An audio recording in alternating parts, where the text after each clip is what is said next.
Section 1. Script. 760 plus words. The morning sun poured through the kitchen window as Emily flipped pancakes, glancing at the clock. Daniel rushed past her, adjusting his tie, phone pressed between his shoulder and ear. She placed a plate on the table. "You're not even going to sit?" she asked softly. He gave a distracted nod, grabbed a piece of toast, kissed her forehead without looking. "Meetings in 20.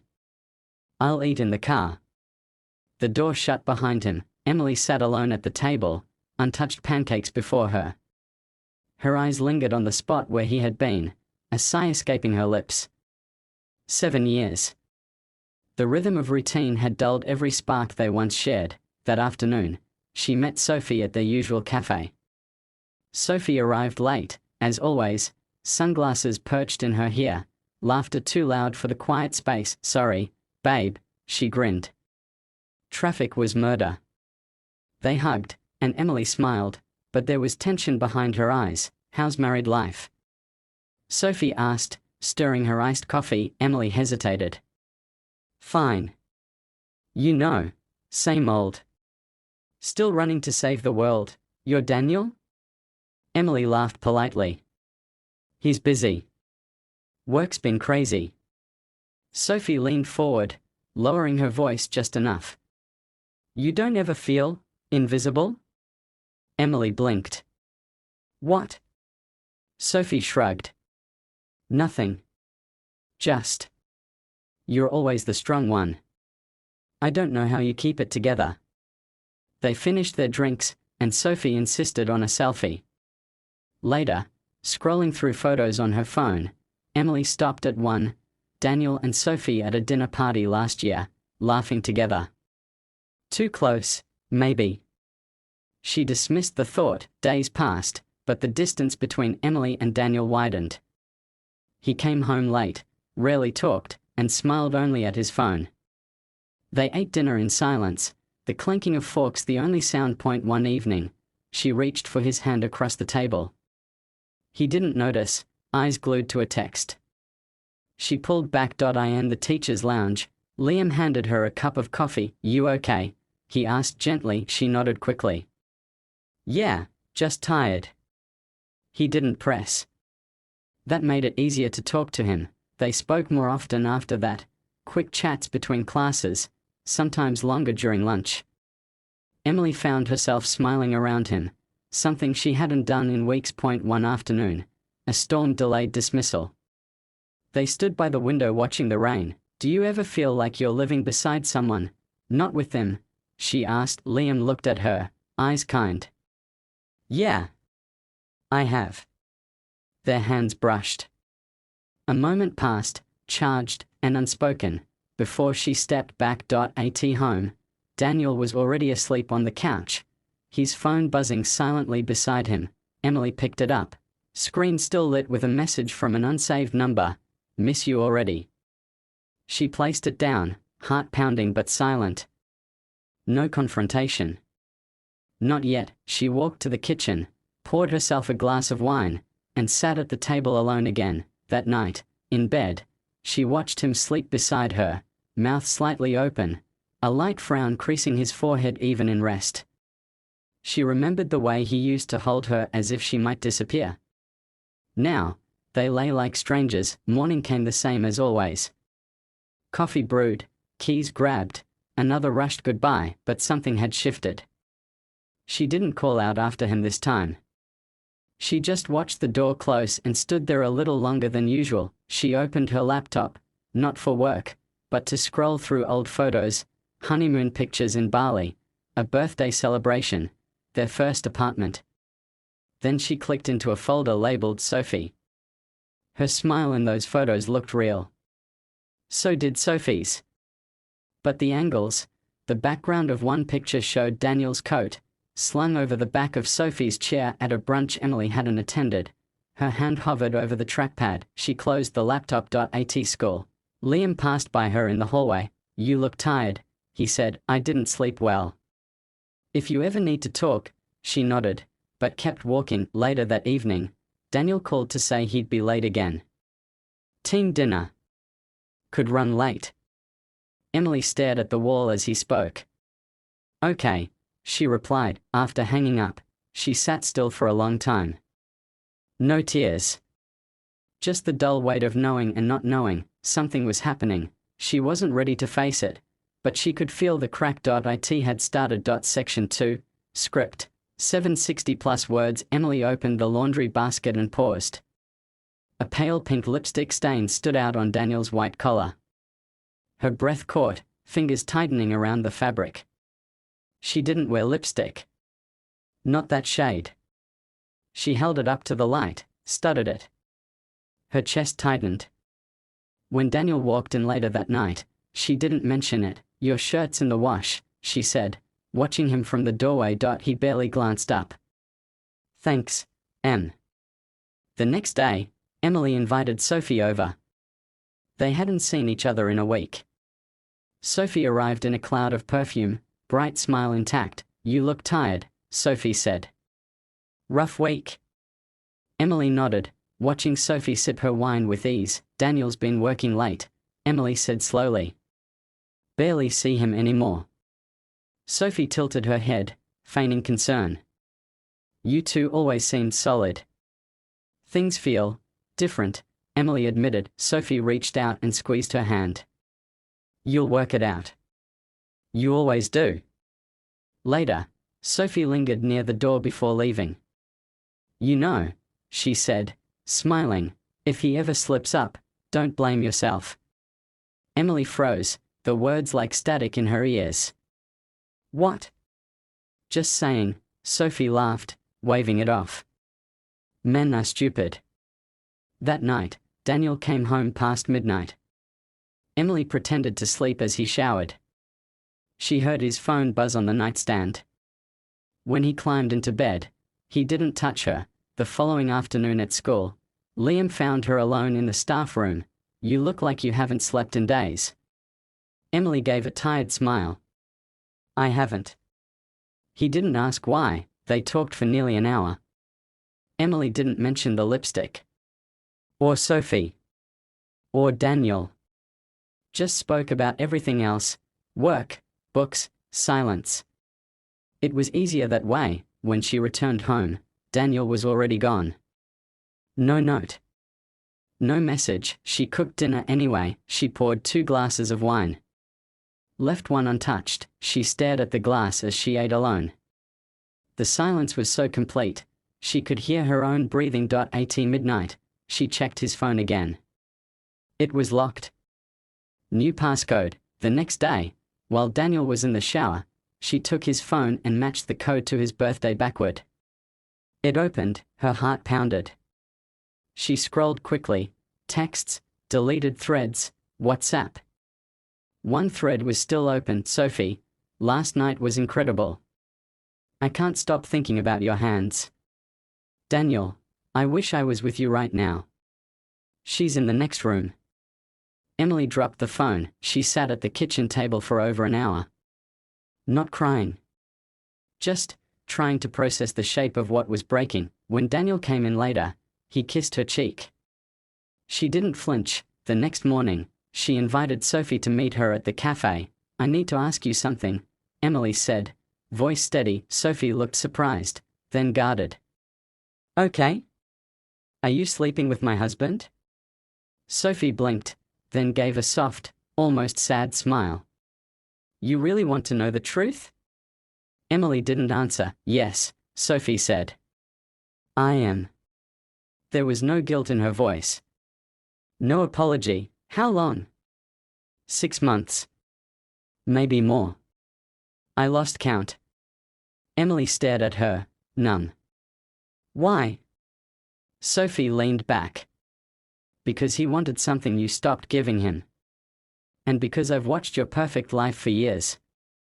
I trusted you, Emily whispered. Sophie shrugged. You shouldn't have. Emily stood up.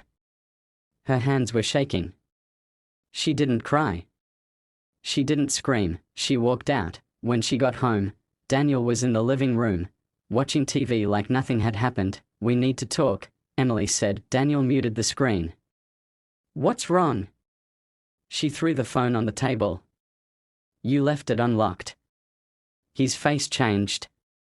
The mask fell away. I can explain. Don't insult me. Daniel stood up. It didn't mean anything. She laughed bitterly. 6 months of lies and it didn't mean anything? He stepped closer. I made a mistake. No. A mistake is forgetting an anniversary. This was a choice. Silence. I can fix this, he said. You already broke it. That night, she packed a bag. Not everything. Just enough. Daniel sat on the edge of the bed, eyes wide with panic. Please, don't go. I'm not staying in a house with ghosts, she said. Before she left, she sat in her car, engine off, staring at the porch light. She texted Liam. Thank you for listening. I won't be at school tomorrow. He replied instantly, anything you need. She turned off her phone and drove into the night, her heart heavy but steady. She didn't know where she was going, only that she couldn't stay. Section 3, Script, 760 plus words. Emily stood in the doorway of the kitchen, suitcase at her feet. Daniel was at the counter, making coffee like it was any other day. You're leaving? He asked without turning. I am. He slowly faced her. This doesn't have to end like this. It already did. Daniel stepped closer. I ended it with her. You ended it after I found out. He opened his mouth, then closed it. I made a mistake, Emily. No. You made a series of decisions. Over and over again. I didn't plan for it to happen. I don't care about your plans. I care that you looked me in the eyes every day and lied. Daniel's hands trembled. I still love you. Emily stared at him. You loved the comfort of me. You loved knowing I'd be here, making breakfast, holding things together. That's not love. He looked down. Do you love him? There is no him, she said quietly. Liam listened when you stopped. That's all. Silence stretched between them. Then, he stepped back. I don't know how we got here. I do, she said. You stopped seeing me. She picked up her suitcase and walked past him. He didn't follow outside. The air was cold. She got in the car and started the engine, but didn't drive. For the first time in weeks, she felt still. Not happy. Not sad. Just clear. A few days later, she met Liam at a small cafe far from town. He smiled when he saw her. You okay? She nodded. Not really. But I will be. I figured. She sipped her tea. You don't need to say anything. I won't. They sat in silence for a while. I thought maybe, he began, then stopped. She smiled faintly. You've been kind, Liam. You reminded me I still matter. You do, he said. I need time to remember who I am without all of this. I understand. She stood to leave. Thank you. For what? For never asking for anything in return. She walked away without looking back. Weeks passed. The apartment she rented was small, but warm. She filled it with plants, soft rugs, and silence she chose. She cooked dinner for one, left her phone on silent, and didn't miss the tension in Daniel's voice. He called once. She didn't answer. He texted twice. She deleted them. One Saturday, she sat on her balcony with a book and coffee. A breeze brushed her face. No drama. No pain. Just a moment. A friend from school visited. They laughed about something small and stupid. It felt like breathing again. 18 night, she'd still wake sometimes, unsure of the space beside her. But the ache wasn't as sharp. She thought about Sophie, and how betrayal often wore a familiar face. She wondered if Sophie felt triumphant, or just hollow. Either way, it wasn't her burden anymore. Emily didn't forgive them. Not yet. Maybe not ever. But she forgave herself for not seeing it sooner. One afternoon, she wrote in her journal, "I thought I was breaking. But I was being broken open. I lost a life that wasn't mine anymore." She closed the notebook. There was no grand revenge. No perfect ending.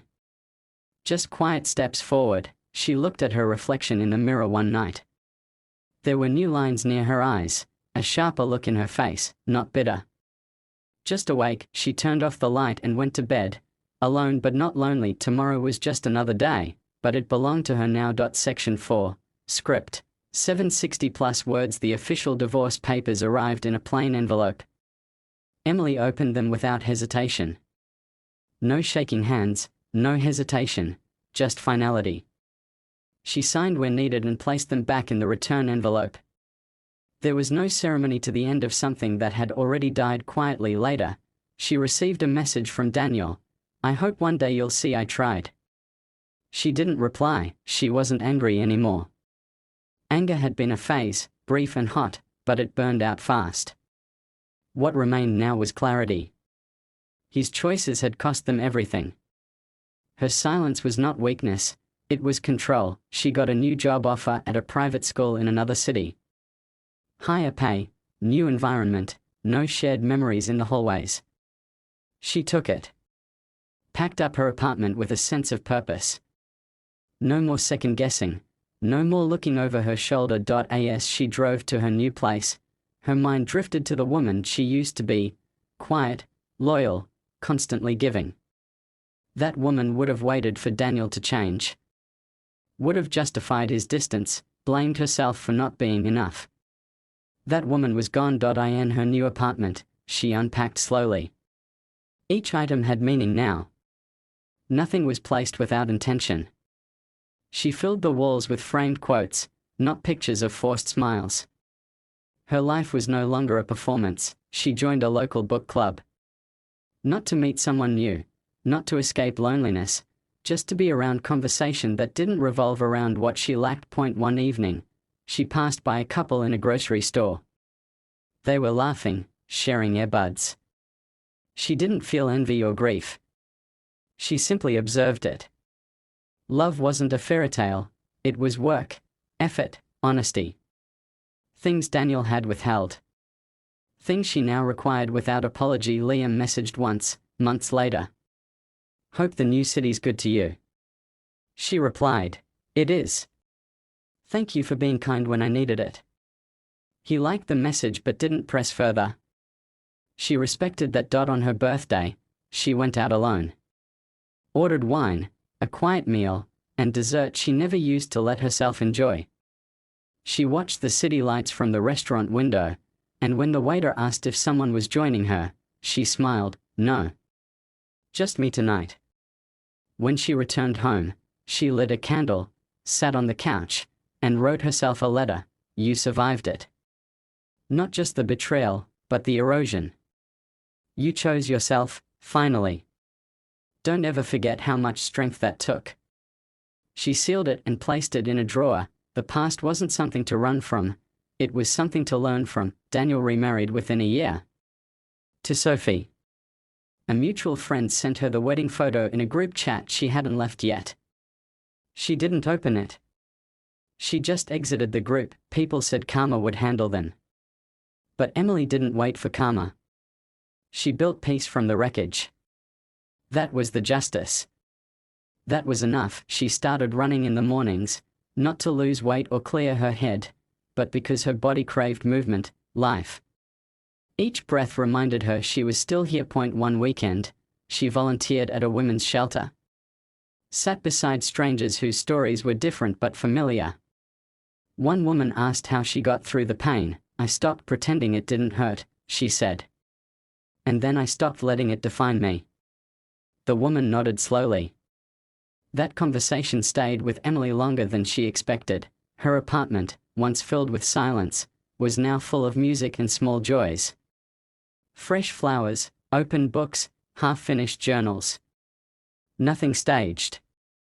Just lived. One night, a man at the bookstore asked her to dinner.